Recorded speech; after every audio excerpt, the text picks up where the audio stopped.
5 years? On a Friday night, I have to put my jacket and blazer on because Jacob deGrom gets 5 years? What is this, the Tom Hicks Texas Rangers? Let me start with you, Mets fans. You lost Jacob deGrom tonight. The 1-2 punch of Max Scherzer at $43 million a year and Jacob deGrom, who I can't believe opted out. Wait a minute. He knew he was going to get a bigger deal, and boy, did he get it. The Texas Rangers are acting like they're signing A-Rod again. A complete overpay, and let me explain why. Why Mets fans should not be despondent, and why Texas Rangers fans should. Jacob deGrom is one of the best pitchers of all time. But you can only be a good pitcher when you pitch. Jacob deGrom has a total of 26 starts over the last 2 years. Every time Jacob deGrom throws a pitch, the front office worries, crosses their fingers, crosses their toes. You've got backups in the bullpen ready to go. Little quiet conversations happen every time he's on the mound because you know you are one little or a little tweak of an elbow, a shoulder, a thigh, his head, shoulders, knees, and toes. What kind of desperation? Let's explain what the Rangers did. Last year, they signed position players. Remember when they got Corey Seager and Marcus Semien? And we all said to ourselves, why would they take two of the top shortstops and give $325 million over 10 years to Seager, $175 million over 7 years to Semien? They won 68 games. The reason they won 68 games is their pitching stinks.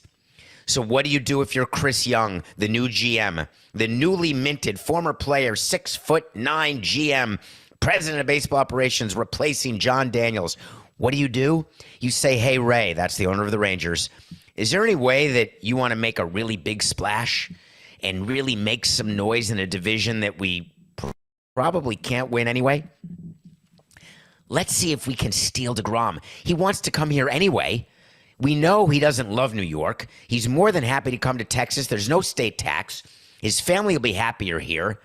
But let's guarantee it by making him an offer like Samson did to Stanton. An offer where the player has no choice but to say yes. Jacob deGrom will get $37 million a year for the next 5 years. 5 years. Coca's with me. Coca, what is he? Is he 25 years old? What is deGrom's age? I think he's 25 or 26 years old. So right in his prime, Texas is getting deGrom at $37 million a year. He's going to pass this physical because you don't have your player pitch during the physical. That's fairly obvious. No, he doesn't turn 35 in June. That can't be. No, come on, Matt. Give me the facts. Jacob deGrom, when you turn an age in June, that's called you're playing that age. So when we're looking at players, we'll say deGrom will play at 35 in 2023, or whoever the player is. If they have a birthday after the season, then you obviously play the season at the prior age, even though you turn a year older after the season. So when you have a birthday in June, deGrom will be playing 35. I knew how old he was. Let me see. 35, 36, 37, 38, 39. Old, older, insanely old, ridiculously old, wheelchair-bound type of old for his arm. Not his legs, his arm. So what do you expect? Well, you're the Texas Rangers. You call your owner Ray and say, let's make the splash. You give Jacob deGrom a deal that he won't refuse. But then what do? You match him with Jake Odorizzi and Martin Perez, who had the greatest year he's ever had with the Texas Rangers and got the qualifying offer and accepted the qualifying offer from Texas. Why? Because he couldn't get a long-term deal because his string of performance was about a year. So Perez, Odorizzi, John Gray, 4 for 56, and then add in Jacob deGrom. What do you think that means for Texas? 68 wins to 75? Could it be that? When we sign players, when all teams sign players, they calculate what you need to be in the playoffs and what the wins will be for the player you are signing. If you have 68 wins and you sign a player that you think can give you 4 wins above replacement or even 6 wins, you say, all right, we're up to now 74. We got to keep going. Let's assume that our players play better. Maybe that's an extra 3 or 4 wins. You have to piece it together in one season to go from 68 to 90, because generally, even with the expanded wild card, it's going to be 88 or 90, although Philadelphia got in with fewer this year. So just assume 87 to 90. Where are they going to find those wins? And each year that passes, they're still paying deGrom. They're still paying Seager and Semien. So the reason this all goes down is you've got an owner who's desperate, Ray Davis. You've got a player with no leverage whatsoever. What leverage did deGrom have? And you marry those two concepts and you get this bombshell deal. Now, Mets fans, don't be upset with Steve Cohen, the endless wallet who owns New York. Don't be upset that he did not match that deal. That would be an irresponsible deal to match. You want to win a World Series in New York. The best way to win a World Series is to be like the Dodgers. You don't see the Dodgers doing things like this. Why? Because they're too smart. The Mets are trying to emulate what the Dodgers do. In order to do that, you have to let players go from time to time, and this was the perfect opportunity.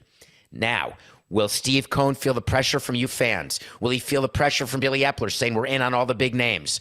Will he feel the pressure to match someone with Max Scherzer's $43 million and aging $43 million? What about Justin Verlander? Could that be? What about Carlos Rodon?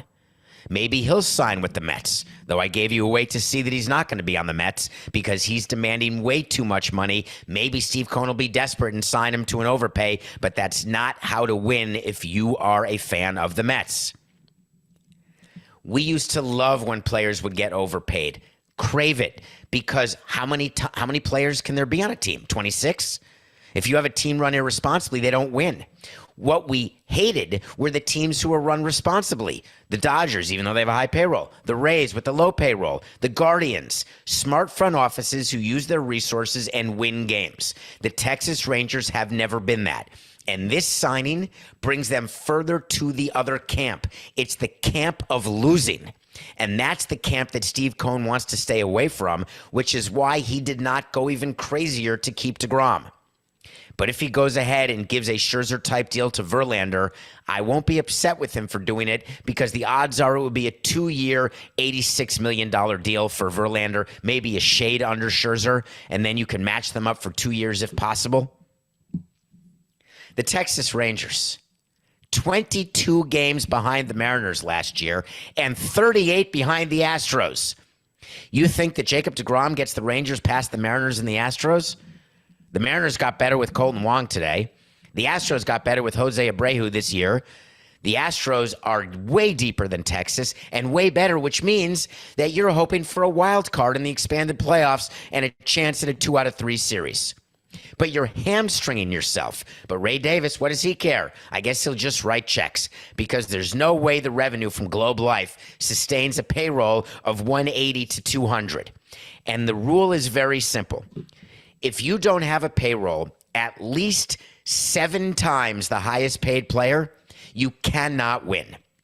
Quick math, 37 times 7, 210 plus 49, 259. They need, that's off the top of my head, so I could be wrong, Coca. That'd be a $259 million payroll. The Rangers aren't going to that. So they are ridiculously built, with Seager making $30 million a year, with deGrom making $30 million a year. This is not Cole and Stanton. This is not the Yankees. Incredibly disappointing that Texas would do this. It's going to feel so good. You know what this reminds me of, Coca? This reminds me of what we tried. Oh, it feels so good when you sign players in the offseason. You get to hold up the jersey. You get to do a press conference. You get to be the king of the offseason. How many years in a row on Nothing Personal have we told you that when you win the offseason, you lose when it matters? I know this. I've won the offseason, and I've lost when it matters. Mark my words. Hear it now. It's a wait-to-see bonus edition. The Texas Rangers will finish behind the Mariners, behind the Astros, and not make the playoffs. That's the first wait to see. Let me give you the second way to see for this random Friday night of insanity. Jacob deGrom will not start more than 26 games. A full season for an ace is 33 to 34 starts. Let's just pretend over 6 months, you're talking about 5 starts a month, with a few extra thrown in there. That means that I'm predicting that Jacob deGrom will miss a minimum of 1 month next year. Watch it happen. But guess what he won't miss every 2 weeks?